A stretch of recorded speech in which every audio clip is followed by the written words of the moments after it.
This morning we got up around 4 to drive across the whole park from Gatlinburg to Clingman's Dome to see the sunrise over the mountains.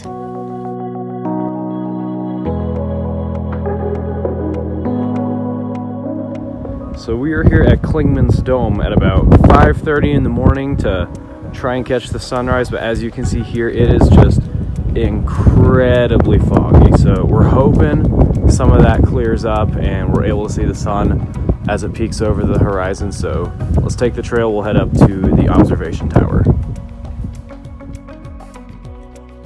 So we made it to the dome. You can kind of see it in the background there.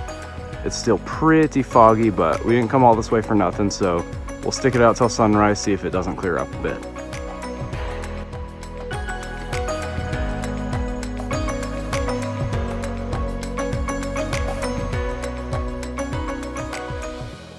So that definitely wasn't the spectacular sunrise we were hoping for.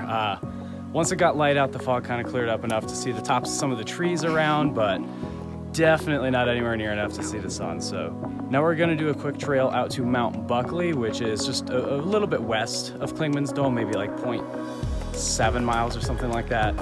Kind of goes along the Appalachian Trail, so hopefully the fog clears up a little bit by then, but not really counting on it with such a short distance.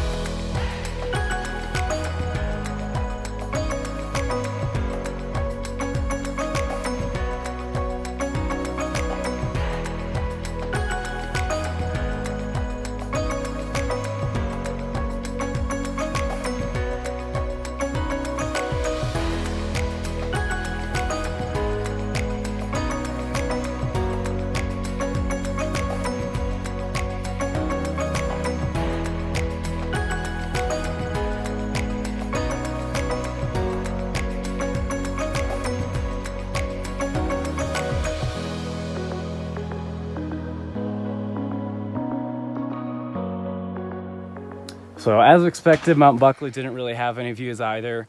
It was odd, once we got to where like both the All Trails and the National Parks app were saying that the mountain is, there weren't actually any overlooks there.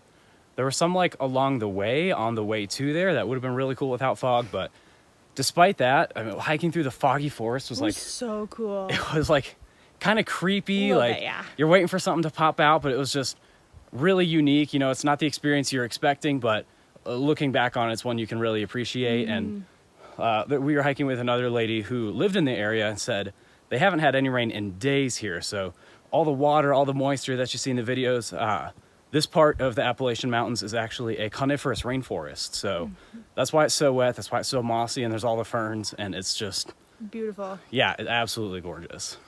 So now we are headed off to Bryson City, where we have a train to catch.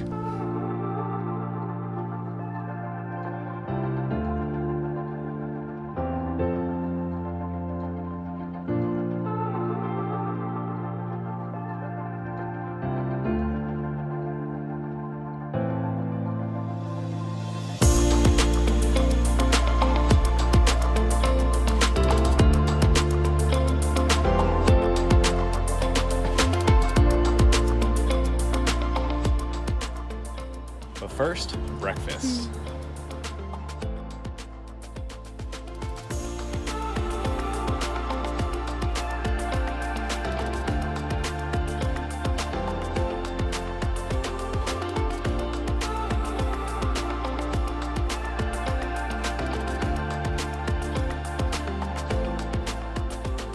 Today we are taking the Nantala Gorge excursion on the Great Smoky Mountains Railroad. Established in 1988, the railroad takes many excursions into the mountains daily with both steam and diesel-powered locomotives.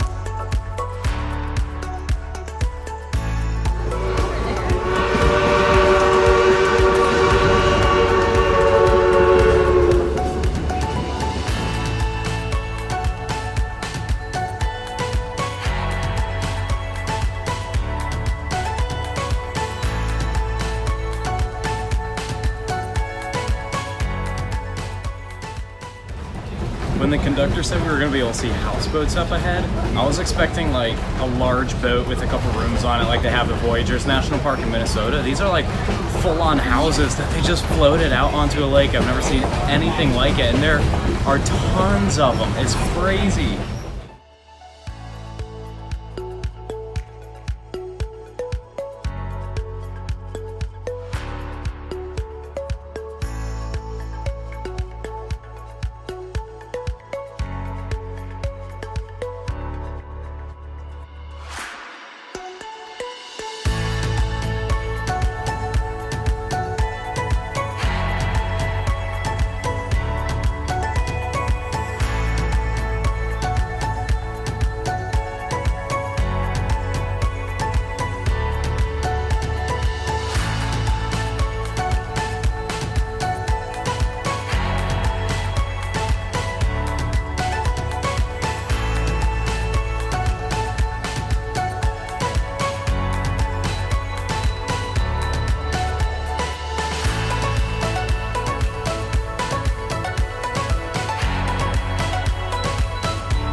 So the Nantahala River Gorge train, which we are on, goes about 2 hours out. At the end of the line drops river rafters where they'll get off. And then about a half hour back into the way towards the station, we stop for a 1 hour layover at NOC, which is Nantahala Outdoor Company, something like that, where it's essentially a small little village in the gorge where they have like river rafting, a bunch of outdoor themed stuff. You can get off the train for an hour, and just as long as you're back on the train in time, you have all the free time to explore the area.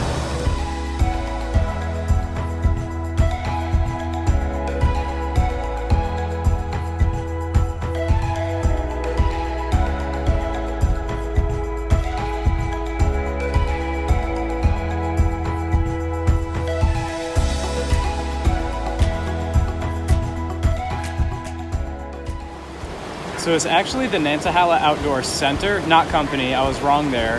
And it's actually got a really cool story. In 1972, 3 friends from Atlanta bought a motel along the highway here, decided to turn it into a whitewater rafting center, and over the years, more restaurants and outfitters came and set up camp here, and it's now the #1 trainer in the world for whitewater rafters and kayakers. It's also an important training site for aspiring athletes. They've had over 20 of their employees go on to be in the Olympics. That's just crazy.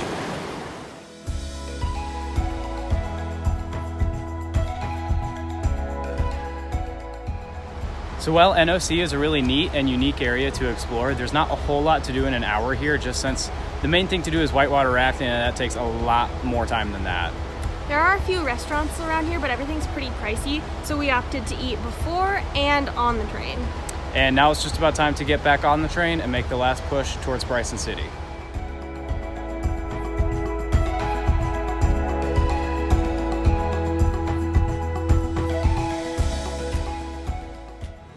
So we are off the train and back at the Bryson City Depot, and I thought it was a really fun experience.